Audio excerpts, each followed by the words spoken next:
Praise the lord, hallelujah. प्रभु यीशु मसीह में मेरे सभी बहन भाइयों को जय मसीह की। आप सभी का स्वागत है जीवित परमेश्वर की जीवित हजूरी में। हमारी आज के इस वीडियो में हम परमेश्वर के पवित्र वचन को मेरी भविष्यवाणियों की पुस्तक में से पढ़ेंगे। ये सामर्थी वचन परमेश्वर के दास अपोस्टल अंकु यूसुफ नरूला जी के द्वारा लिखे गए हैं और हमारा ये विश्वास है कि जब आप इन पवित्र वचनों को सुनेंगे तो इन वचनों के जरिए से परमेश्वर का पवित्र आत्मा आपसे बात करेगा और आप अपनी गवाही को अपने जीवन में ले सकेंगे। तो पूरे विश्वास के साथ इन पवित्र वचनों को पूरा सुने। आज का पवित्र वचन, आत्मा में प्रार्थना करें। जैसा कि परमेश्वर के पवित्र वचन रोमियो 12 अध्याय उसके 11 वचन में लिखा है, प्रयत्न करने में आलसी ना हो, आत्मिक उम्मीद से भरे रहो, प्रभु की सेवा करते रहो।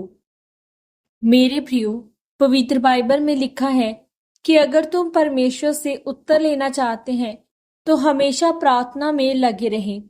रोमियो 12 अध्याय 11 और याकूब 5 की 16 में परमेश्वर ने एक ही चीज के लिए 2 शब्द लिखे हैं। याकूब 5 की 16 का वचन अंग्रेजी की बाइबल में लिखा है, बी फर्वेंट इन प्रेयर, जिसका मतलब होता है कि हमेशा प्रार्थना में सरगर्म रहो।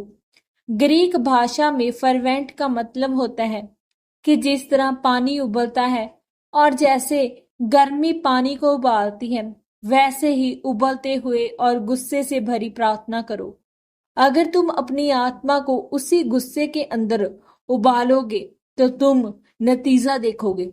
जिस तरह एलिया ने प्रार्थना की और उसका नतीजा उसने देखा था।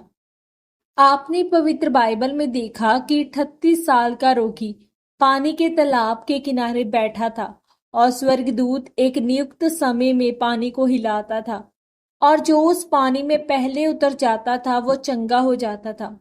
वहां पर अंधे, लंगड़े, सूखे अंग वाले पानी हिलने की आशा में पड़े रहते थे और जब स्वर्गदूत पानी को हिलाता था तो जो कोई पहले उतरता था वो चंगा हो जाता था।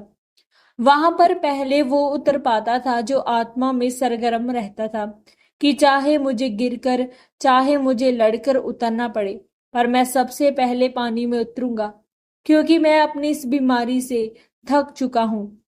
और वही परमेश्वर का वचन कहता है कि मैं उसी को चंगा करूंगा जो आत्मा में तैयार है, जो प्रार्थना में सरगर्म है और आत्मा में भी सरगर्म है। याद रखें, आपको शरीर में नहीं बल्कि आत्मा में सरगर्म होना है। शैतान आपको व्यभिचार, चोरी देने की कोशिश करता है, क्योंकि जब व्यभिचार या चोरी कर लेंगे तो आप आत्मा में सरगर्म नहीं रहेंगे। इसीलिए जो व्यक्ति प्रार्थना में अपने शब्दों को इस्तेमाल कर लेता है वो किसी की चुगली नहीं करता, झूठ नहीं बोलता और इसीलिए उसके शब्द ताकतवर होते हैं। जब आप प्रार्थना में सरगर्म नहीं हो तो आपको अपनी बीमारी पर गुस्सा नहीं आता, अपने हालातों पर और शैतान पर गुस्सा नहीं आता और इसीलिए वो हालात बदलते नहीं हैं और शैतान जाता नहीं है।